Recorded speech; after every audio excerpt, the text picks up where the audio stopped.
I'm not sure exactly why, but I've loved it ever since I was a kid. Most children are messy and forgetful of their things. Not me. I knew everything had its place. And in my room, everything was right where it belonged. My parents didn't have it. My grandparents didn't have it either. Not a single person in my family had it. Sorry, I've started referring to it as it because I truly believe it's a thing inside me. A stowaway that shouldn't be there, lives inside me. It's a need, a desire, a longing to be perfect. Perfect on both sides. As an adult, I'm at the point where I can't live my life normally. I can't keep a job. Women don't stay with me because they just can't handle it. Honestly, I don't even care when they leave. They're messy and they just make things so difficult. They roll over to my side of the bed instead of staying on their own. They leave dishes in one side of the sink, but not the other. I can't work anymore, so when they leave for the day, I have to stay home and fix everything.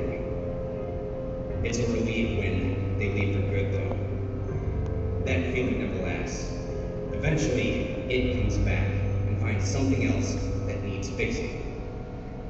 You may be asking why. Why would I seek out relationships to begin with? I can't stand them. Well, it's hard for me to sleep in the middle of the bed all night without moving. Other than the relationship problem, my life is pretty much in order. I say pretty much because there's one last issue that must be dealt with. You see, I have what's called heterochromia iridium, rotative color eyes. My right eye is a cornflower blue, but my left eye is a pale green. Both my parents have cornflower blue eyes, my siblings and cousins as well. My green eye is the broken one. It makes me unbalanced. Every time I look at myself in the mirror, it stares right back at me. It's all I ever think about now. Everything is in its right place except my green little mistake. It didn't hurt at first when I dug the spoon under my eye. It didn't even hurt when it popped out and was just hanging by my cheek. Was it shock that was keeping the pain away, or was it that desire? I sniffed the optic nerve and blotted the warm fluids that were streaming down my face. My vision being cut in half was a strange sensation. What was left of the dangling flesh I placed back in my now empty eyesight. I bandaged the wound, rinsed the spoon, and went to sleep. I woke up so happy. I slept better than I had in years. It was finally done. I was fixed. I got out of bed and stumbled to the bathroom. Oh, my body ached, and my head was on fire.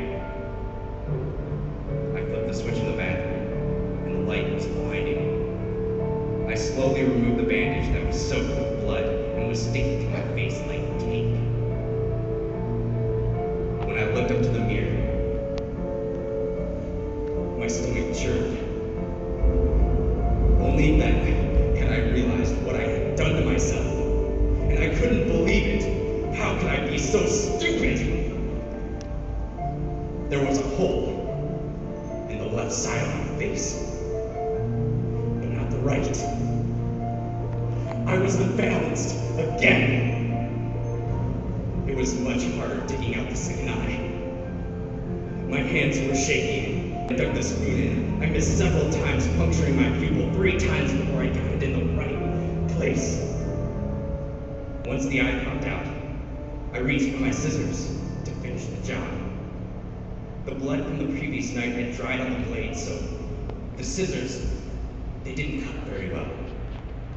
You know when you were a kid in elementary school and your teacher made you cut construction paper for art projects? Did you ever try to cut too many sheets of paper at once? The blades would kind of fold over each other, and the paper would get pinned between them. That's what happened with my eye. The optic nerve was pinned between the 2 blades. It was stuck, and as I tried desperately and frantically to make it unstuck, I slipped on the blood and started falling to the floor. Reflexes kicked in, and I let go of my eye to try and break my fall with my hand. The weight of the stuck scissors on my hanging eye was unbearable. I knew I couldn't stand it long enough to make it to the kitchen to get a knife, so I pulled it out of my skull. I pulled it straight out of my head. I felt the flesh tear from the inside of my head. I felt it rip and spew liquids everywhere. I knew I was crying, but there was no telling the tears from the blood from the ocular fluid. When I heard the wet slap of bloody flesh against the tile floor, I knew I was done. I knew it was done. I could live my life now without having to see people's awful, messy, uneven lives. The relief washed over me, and I knew it would last this time. I had never felt this way before, never had this much hope.